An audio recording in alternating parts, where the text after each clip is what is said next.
not significant enough. YouTube pianist Brendan Kavanagh and his wife were arrested after they raised concerns about a priest allegedly defrocked for child abuse.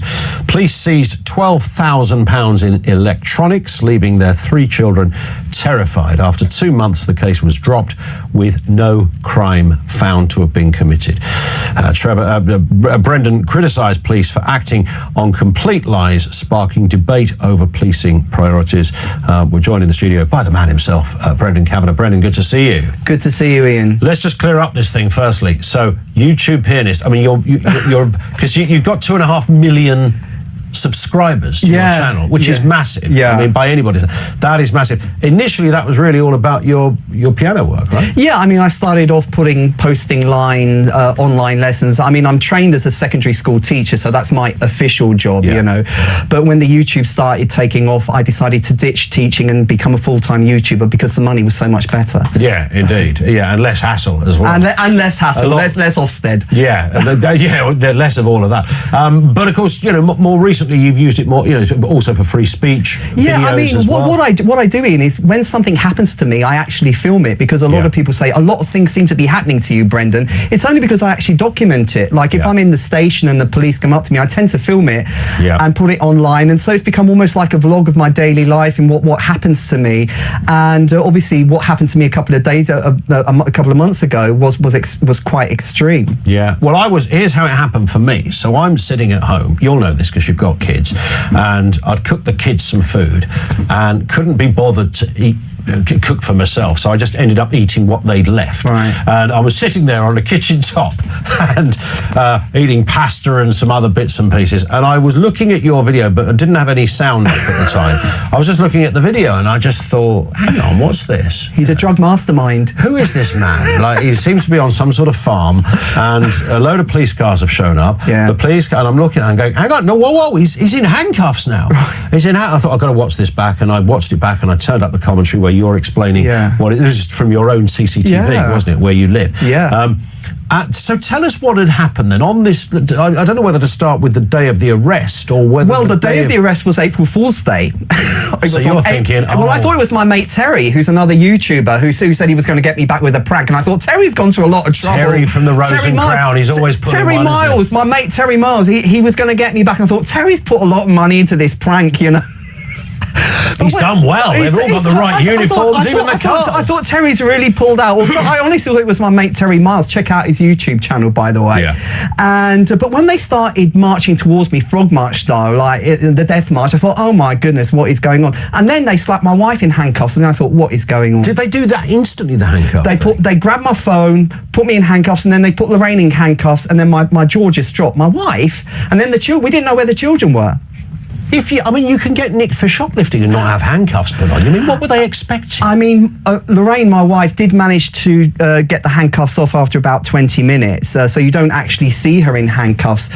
But she's kind of off camera. But you know, they said that she was capable of violence, that she was going to do violence to herself or to others. So I don't know where they got that from. But why did they stick you in handcuffs initially before going? Oh, the reason we're here. Well, he said to me, the officer said he didn't know what my reaction would be. There's plenty of people that get in. In fact, police forces around the world look at British police and go, isn't it interesting how often they don't put people in handcuffs, you know, even for sometimes serious offences. But I mean, they were very gung-ho, and I think when they have a sort of white, inoffensive middle-class couple, they really think they're in a cop movie. The adrenaline was pumping, they really got into it, and I think they thought they were in a cop movie. Did you have any clue as to why they were there when they first Well, they told me, they said it's because of harassment. You've got a harassment complaint by Father, let's call him Father Fake, the defrocked priest, who made a harassment complaint, and as a result of basically his victim testimony, because there was very little evidence apart from my emails, my non-violent emails, that's all they had.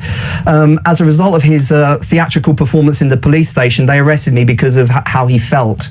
That's what they told me. But even I mean, there's so many questions around this, even allowing for the fact. And if I turned up at a cop shop tomorrow and said, I think I've been harassed by somebody, I would never imagine that the police would go, okay, no problem, we'll send 6 police officers round to their house. I mean, you wouldn't, bearing in mind, it's hard to get a cop round if you've had your car nicked. Okay, it's a really good question. I think the point is they went in, the 2 of them went in, the bishop and this priest who were both complicit with each other, and they went in full clerical garb to the Metropolitan Police, walking walking in with it, and they put on a show, right? So I think the police were very, very impressed with the clerical garb. Yeah. I mean, these people are not even part of the mainstream church, right? They're part of a sect, but they were obviously very, very impressed with, I'm bishop this and I'm that, and they were clearly very impressed with the demeanour of the priest and the bishop, and I think that's what swung it. That swung it. So you'd had an email exchange with one of these people? with both of them. And had that gone on for some time? No, it was only about 3 or 4 emails. I mean, this wasn't like thousands of emails. This was very short, over a period of about a month. I was saying, why is this priest still in service? Get him out, you know? Yeah,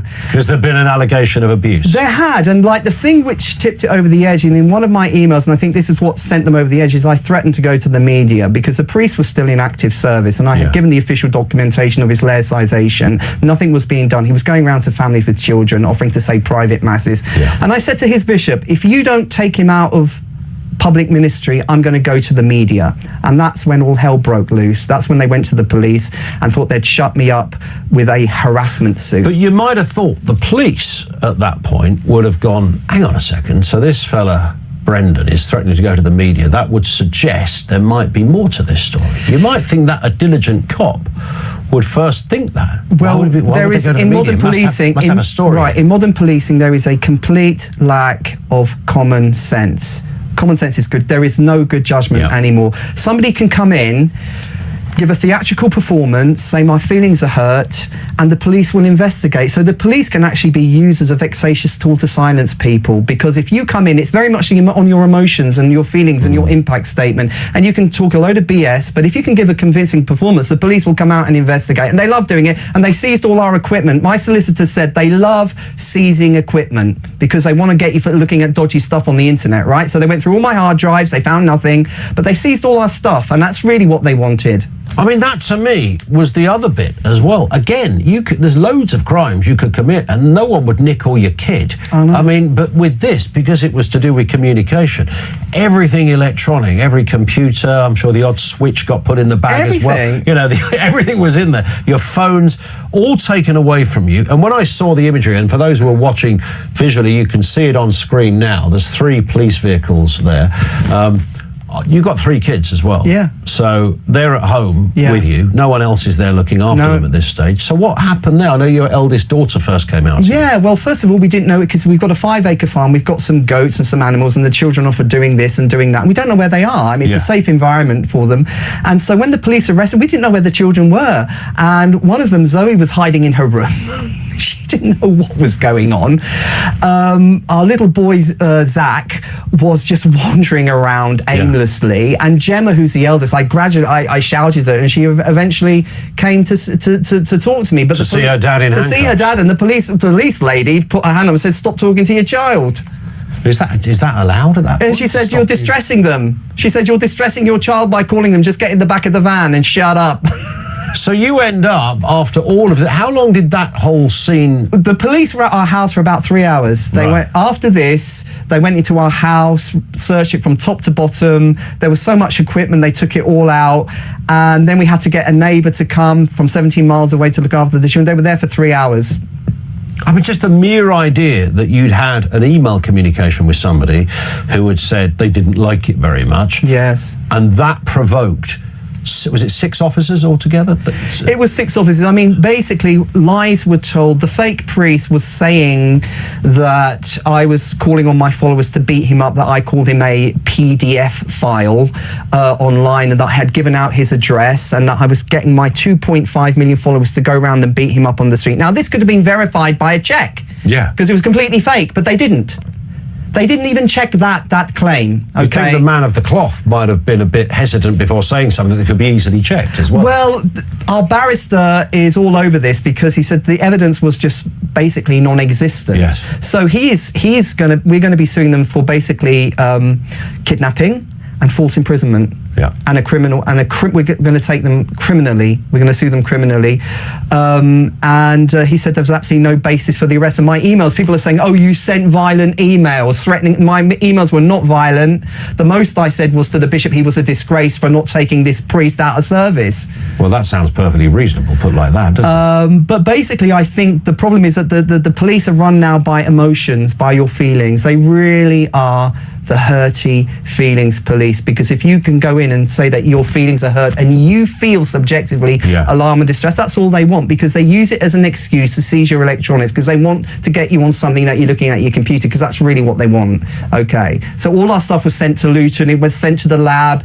Everything was down. God. Yeah, what did they think you were running? Some kind of soprano racket? My little boy Zaki had a tag on the computer. He says, "Oh, they've been taken to Luton," which apparently is the big centre for downloading all your stuff. So we had about several computers, all the hard drives, all our phones. Every single thing was downloaded over a period of about 3 days. All our family, everything. They didn't find anything. So yes, I have had my hard drives checked. There was nothing on it. And I think they were really, really disappointed. I mean, that's extraordinary, isn't it? You'd think if you were telling somebody that story, then the crime, in inverted commas, that you would have had to have committed would be sort of some sort of international drug lord. I know. You know, somebody who was... We're running a terror cell. You're running a terror cell, something like that. The idea that a lone complaint at a police station would even result in that. And the bit that I really don't get, Brendan, if somebody had turned up at the police station and they said, look, okay, we'll send an officer round at some point, and I don't know, a couple of days later you had a knock on the door from PC Smithers and said, very sorry to disturb you, Mr. Kavanagh. We've had this fella come in, he said this, can we just hear your side? That would have been okay.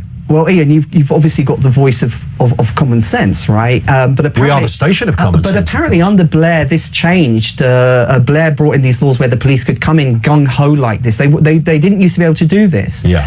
And the overkill is just unbelievable. It's that, isn't it? And like also, you know, a couple of million people have seen this arrest, and the police's reputation is going lower and lower and lower with the public. They're shoplifting all over the place, knife crime, snatch crime. The police haven't got resources, but you send an angry email or you put a tweet on and they come down on you and take you in. I mean, how much did this arrest cost? Well, yeah, and all the forensic people that had to look through your hard drive. This cost thousands. When you had the interview, did you know, was there a point when the officers, you could tell the officers interviewing you were thinking, this is a bit bonkers? No, because obviously they were going, I mean, really the whole crux of this was the fake priest victim statement. I mean, that's really what swung this whole thing into motion. And we were stuck in the cells. My wife was in the cells. After about 5 hours, we were put in different cells. The inspector, Inspector Lindsay, a female inspector from Kempston Police Station, she came down, she looked in the cell and she said, "Oh, we're figuring out whether we should let you go or not, but because the charge is so serious, we're keeping you and your wife in longer."